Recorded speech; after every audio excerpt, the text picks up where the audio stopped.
エリオの脚本にないものはどうだっていいもの。お別れの時間よ。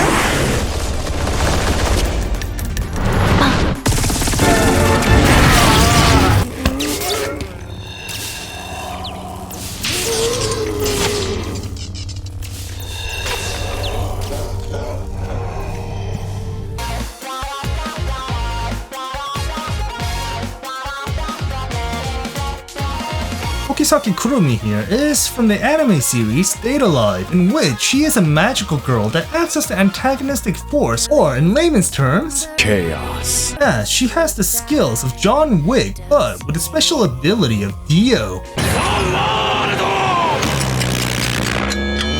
Zooming into the face, Kurumi possesses the facial structure of a puppy as portrayed through the smug eyes and round but not too sleek jawline, unlike the fox-like structures found in Jandaruku. But if you're one of those degenerates who've seen this series, in her magical girl form, Kurumi has two separate looking eyes, with the right blood red eyes being Kurumi's natural eyes seen in her day-to-day life, but the left eye, which is a literal clock, is activated when Kurumi uses her time-stopping ability, in which such powers are naturally symbolized. But the smug face isn't the only available face, as there is this face that looks left with a slight grin, portraying a more charismatic and dominant nature.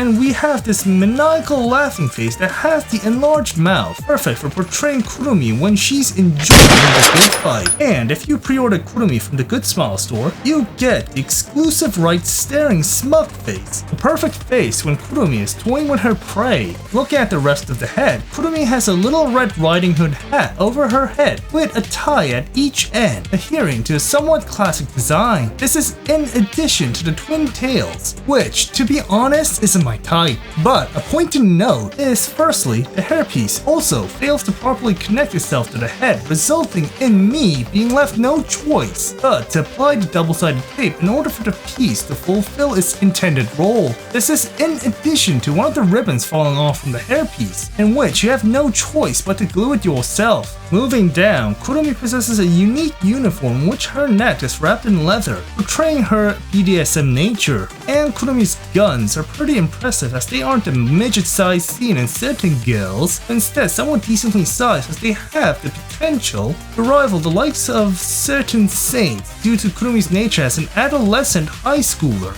And her corset is also a work of art as the front has all the markings alongside a giant ribbon at the center of the waist. This is in addition to Kurumi's slim waistline that makes me regret going to Five Guys last week. And looking back, alright. The arms are also impressive as firstly, they are anorexic to the extent that it's almost impossible for Kurumi to actually wield a firearm. But sculpt-wise, the upper arm is exposed with only the lower half being covered in a black fabric, with the wrist ending in an elegant shape. But a cautionary tale, when reapplying the hands, the wrist joints happen to literally break off, resulting in me replacing the joint with a spare, which seems to have alleviated the issue. Moving to sculpt-wise, it is a literal piece of art as not only are the paint blotches non-existent, but also composed of a shiny orange paint job that adds to a certain magic to Kurumi's design. This is in addition to the black toppings as they are superbly implemented with the balanced uniform.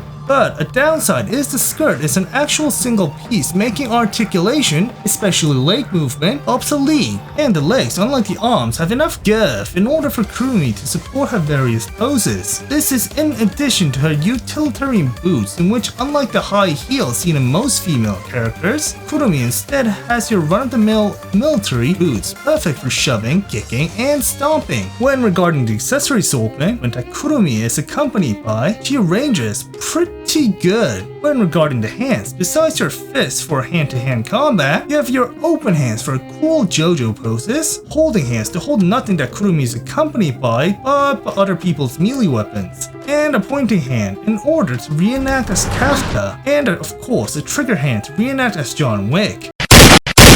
Yeah. Speaking of John Wick, What do you need? Guns. Lots of guns. Firstly, there is your 16th century cavalry pistol in which the engravings are beautifully implemented, including the flintlock, not to mention the golden ring trigger grip beneath, making this a perfect weaponry for close quarters as long as you're a magical girl. Unless of course you want the Asian hardcore experience.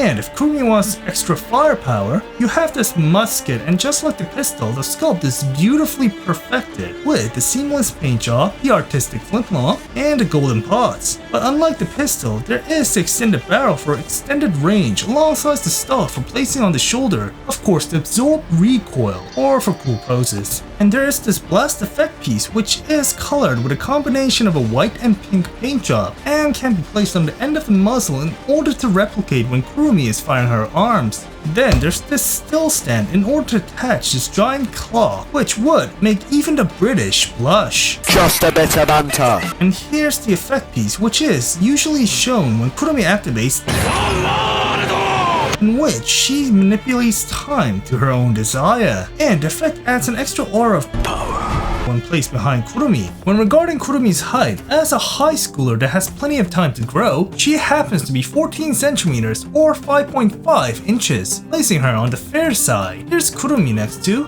Gunpla, Kaiju figures, Star Wars Black Series, and fellow Figmas. When regarding Kurumi's range of posability, as a Figma figure, you expect Kurumi to withhold the Figma standard of a high range of posability, right?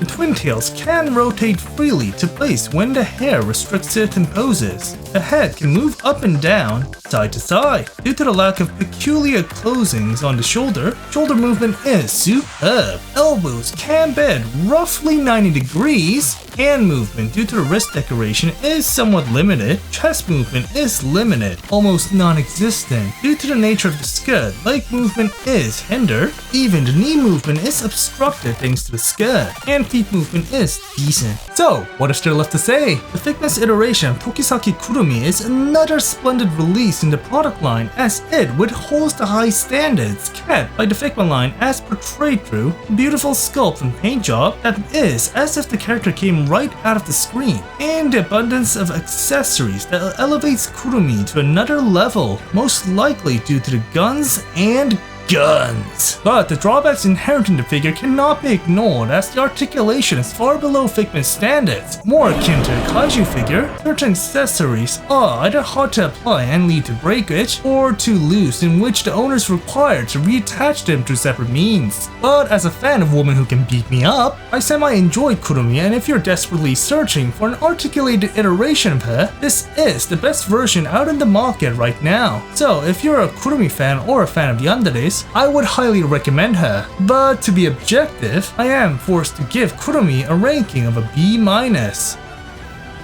Well, it's a shame how the figure came out. Still, nonetheless, I think I'm done here. Was I forgetting something?